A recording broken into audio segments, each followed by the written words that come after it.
si NBI Director Melvin Matibag. Director Melvin, magandang morning. Si Katunying po at saka si Ka Jerry. Magandang umaga po, Katunying at Ka Jerry at sa libo-libo, bilyong-milyong nanonood po at nakikinig sa inyong programang 2x2. Opo, Director, ang mga gasoline, marami daw pong gasoline station. Ilan kumbachero yun? 400 plus. Mga 400 plus daw po na mga gasoline stations ang pansamantalang nagsara. Dahil daw po sila ay wala na maibenta. Yun ang sabi nila. Yun ang sabi nila. Pero ang sinasabi po ng customs lang kanina, ang dami-dami daw pong mga shipment ng fuel. Mas mataas pa compared to last year. Opo, same period last year. Yes, at ang sabi din ng Malacanang, wala tayong problema sa supply basing on the report po ng Department of Energy. Ano po gagawin ng NBI dito considering baka may mga matatalino at madidiscarding mga negosyante?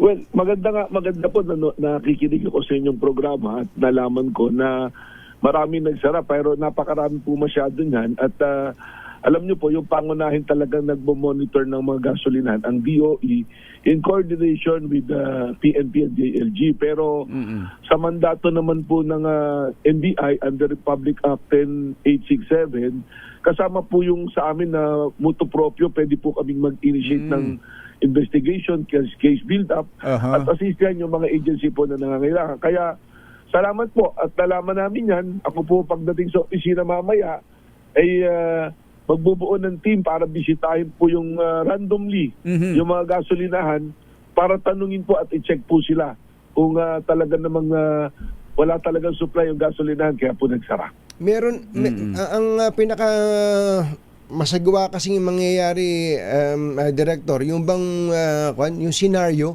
maglalagay ng isang magpipinta ng isang scenario na para bagang nagkakaubusan na. May shortage. May shortage na, Director.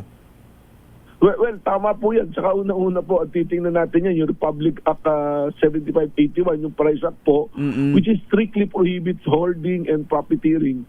Saka yung cartel behavior po, ibig sabihin po, baka may pag-uusap-usap to create a scenario na talagang merong shortage na malaki at yun po will amount to economic sabotage which will give even greater penalty po sa mga mahuhuli papapatunayan na lumalabag po sa mga batas na ito. Tama kayo doon. Economic, kapag suma-suma lahat yan, economic sabotage na yan.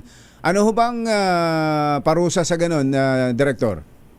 Well, yung pong ganyan, yung pong lalong-lalo na kung may panahon talaga ng krisis, yung hoarding and refusal to sell. Kung meron naman, meron pong mga fine at imprisonment po yan at forfeiture. At pwede pong closure po ng kanila pong establishment. Ayun. Kaya po yung mga parusa pwede ibigay po dyan. Malamang may kulong pa yan eh.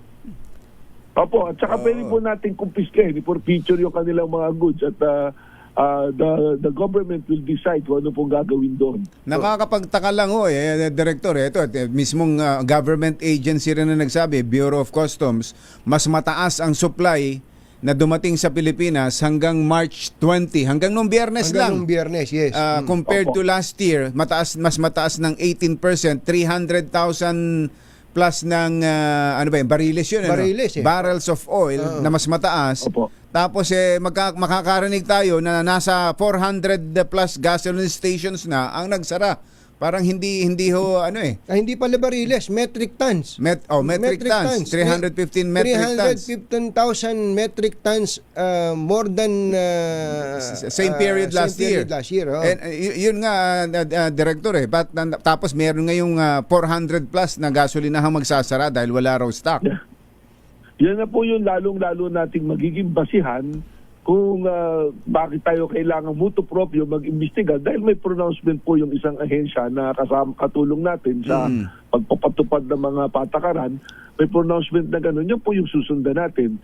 Siguro po hindi lang po yung mga gasolinahan yung pupuntahan natin. Tatanungin natin kung saan pong mga oil depot dinala yan at nandoon po. So malawak po na investigation at talagang ito po pasok na pasok po sa mandato ng National Bureau of Investigation para tutukan at tingnan po yung pangyayari dahil baka po mamaya mayroon pong namumuo o ginagawa na large-scale economic sabotage po na makakasama po sa ating bansa. Nasamantala. Yung may mga, ang Ayan. pinakapangit sa lahat, yung may magsasamantala. Director, pagka po balimbawa, sample lang ha, may isang team kayo ng NBI agents pumunta sa isang gasoline station, sarado. Pwede bang kahit na walang search warrant, sabihin kami mga taga NBI, pwede ba naming malaman ba't kayo Yeah. wala po laman tong tangke namin eh. Pwede bang makita? Pwede bang pwede ba sabihin Pwede po yan namin silang imbestigahan, hingi ng meron po mga papel yan, delivery records po nila. So titingnan po namin sales records. And also to the extent na pwede namin pong tama po siya Actual. kanina. Sukatin pong actual yung kanila pong mga tangke kung meron po talaga ho. Nako, yan. yun, Nako. babalayan sa mga nakikinig sa ating gasoline stations, mga gas station owners, na baka akala nyo walang makakabuko sa inyo. So, ito po, nationwide po itong gagawin yung order na to, yung para sa mga NBI natin. Opo, kasi meron naman po tayo mga regional offices na pwede po mag-implement nito. Kasi nga po, normally, yung tinatanong nyo po yung sa search warrant, kung meron pong mga sinabi, halimbawa, sumbong na may violation. Pero apparently, kung meron pong pagsasarang ganyan, there is a probable cause for us to investigate further. Ayun, mahina mo yan. Pero teko muna, kasi ang NBI walang uniforme yan, kumbadjero Oo nga, baka may magpanggap na NBI. Baka may mga magpanggap na NBI dyan. Ano ho bang, may tsapa ho ba kayo na pwedeng ipakita? Meron po, may mga ID igagano, no? po yung ating ahente. May tsapa. Meron po mga ID yung ating mga ahente. Tsaka kung paalala na rin po sa publiko para hindi naman po magamit at maabuso yung pangalan ng aming ahensya.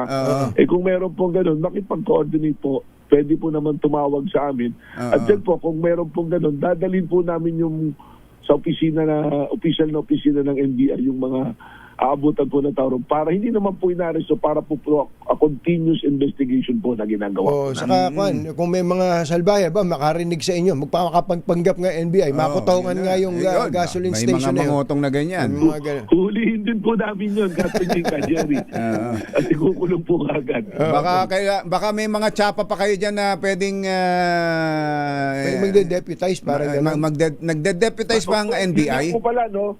Buti po binanggit niyo, sasamantali ko po din pagkakataon. Salamat po at nabagitin niyo. Na when I assume office, lahat po ng inisyu na confidential agent or consultants ng NBI, doon po ako pumasok noong February 21, ay considered cancel kung hindi po ako ang nakapirma at nagbigay po ng confidential agent. Nako! May monitoring ba kayo? Gaano karami yun, Director? Meron po, may listahan po ako sa aking May opisina. kung po yan, mga ilang libo ho ba yung na-issuehan ng... Ay, hindi naman po ganun karami. Pero canceled na lahat yon. Opo, pagka hindi po ako ang nakapirma at ako ang nag-atas, wala na pong visa yun. Bakit nyo naman... Wala pa po ako na-issuean. Wala pa po ako na-issuean. Wala pa. Dapat Pero, po mga empleyado ng NBI. bakit po ba, may mga report ba kayo na naging maluloko yung mga special May agent? pag-abuso ba? May mga ilan naman po, pero yun naman po karamihan. Force multipliers po namin yan, mga tumutulong po sa amin yan. Kaya malaking bagay din po nakatulong po sa National Bureau of Investigation. NBI ako! Sabi niya, NBI ako! Sabi niya, pulis ako! Sabi niya, pulis ka ba? CIDG ako! Sabi naman ng isa. Ang bira. Director, salamat po sa oras. Magandang umaga po. Maraming salamat po. Magandang umaga po. Mabuhay po. Magandang umaga Si po. NBI Director Melvin Matibag. Anthony Tab